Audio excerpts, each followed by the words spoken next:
प्रिय भक्तजनों, आज हम कार्तिक मास महात्म्य का दूसरा अध्याय सुनेंगे।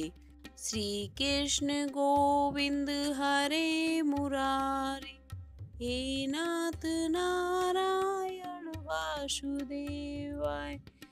भगवान कृष्ण प्रेम और भक्ति के भूखे हैं।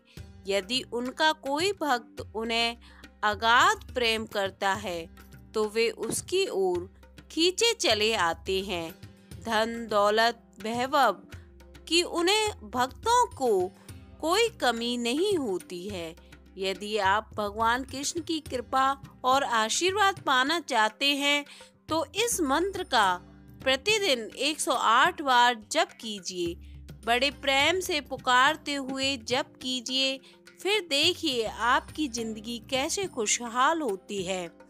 पौराणिक और प्राचीन ग्रंथों में कार्तिक मास का विशेष महत्व बताया गया है।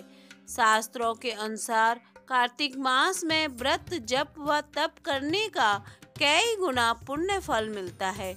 जो मनुष्य कार्तिक मास में व्रत जप व तप करता है उसकी सभी मनोकामनाएं पूरी होती हैं और मोक्ष की प्राप्ति होती है, क्योंकि कार्तिक मास सब मासों में सबसे पवित्र और भगवान का अति प्रिय मास होता है।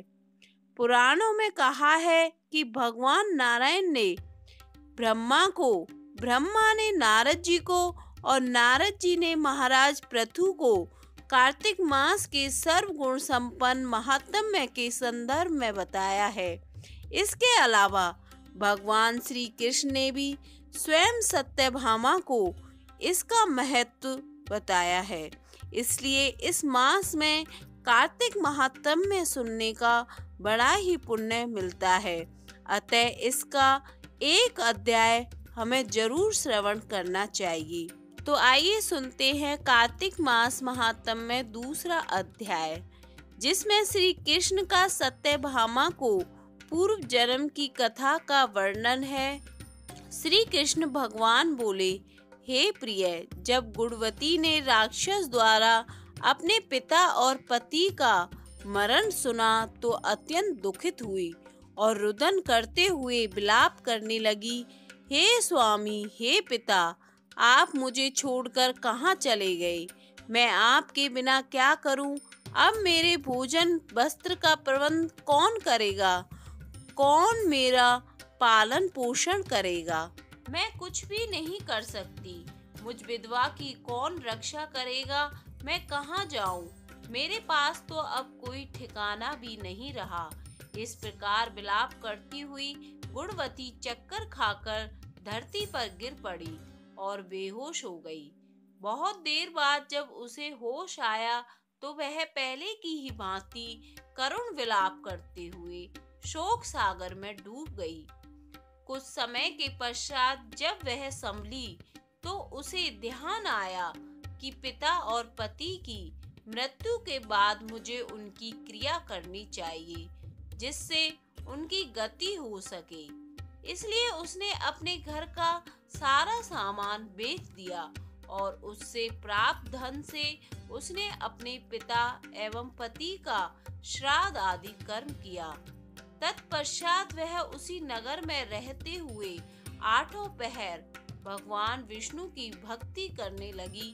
उसने मृत्यु पर्यंत तक नियम पूर्वक सभी एकादशियों का व्रत और कार्तिक महीने में उपवास एवं व्रत किए। हे प्रिय, एकादशी और कार्तिक व्रत मुझे बहुत ही प्रिय हैं। इनसे मुक्ति और भुक्ति, पुत्र तथा संपत्ति प्राप्त होती है।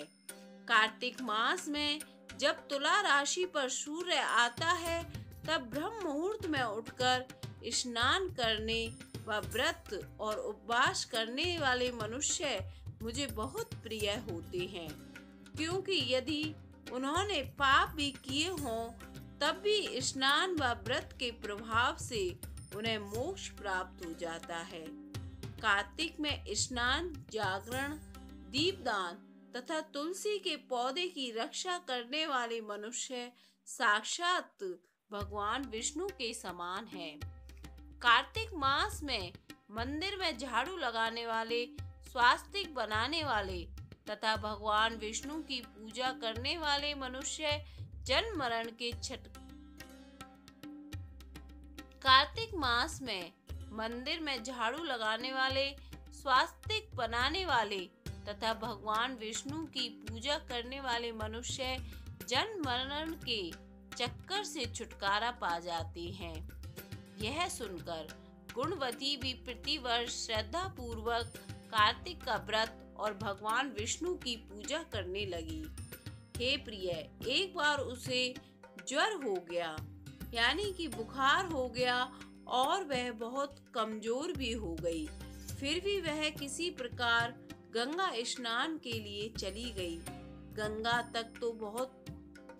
तक तो वह पहुंच गई, परंतु शीत के कारण वह बुरी तरह से कांप रही थी। इसी कारण वह शिथिल हो गई। तब मेरे दूत उसे मेरे धाम में ले आए। तत्पश्चात ब्रह्मा आदि देवताओं की प्रार्थना पर जब मैंने कृष्ण का अवतार लिया तो मेरे गण भी मेरे साथ इस पृथ्वी पर आए, जो इस समय यादव हैं। तुम्हारे पिता पूर्व जन्म में देव शर्मा थे, जो इस समय सत्रजीत है। पूर्व जन्म में चंद्र शर्मा, जो तुम्हारा पति था, वह डाकू है। और हे देवी, तू ही वह गुणवती है। कार्तिक व्रत के प्रभाव के कारण ही तू मेरी अर्धांगिनी हुई है। पूर्व जन्म में तुमने मेरे मंदिर के द्वार पर तुलसी का पौधा लगाया था। इस समय वह तेरे महलों के आंगन में कल्प वृक्ष के रूप में विद्यमान है। उस जन्म में तो तुमने दीपदान किया था, उसी कारण तुम्हारी देह इतनी सुंदर है और तुम्हारे घर में साक्षात लक्ष्मी का वास है। क्योंकि तुमने पूर्व जन्म में अपने सभी व्रतों का फल पति स्वरूप विष्णु को अर्पित किया था, उसी के प्रभाव से इस जन्म में तुम मेरी प्रिय पत्नी हुई हो। पूर्व जन्म में तुमने नियम पूर्वक जो कार्तिक मास का व्रत किया था, उसी के कारण मेरा और तुम्हारा कभी वियोग नहीं होगा। इस प्रकार कार्तिक मास में व्रत आदि करने वाले मनुष्य मुझे तुम्हारे समान प्रिय है। दूसरे जप, तप, ज्ञान, यज्ञ, दान आदि करने से प्राप्त फल कार्तिक मास में किए गए व्रत के फल से बहुत थोड़ा होता है। अर्थात कार्तिक मास के व्रतों का 16वां भाग भी नहीं होता है। इस प्रकार सत्यभामा भगवान श्री कृष्ण के मुख से अपने पूर्व जन्म के पुण्य का प्रभाव सुनकर बहुत प्रसन्न हुई। द्वितीय अध्याय संपन्न।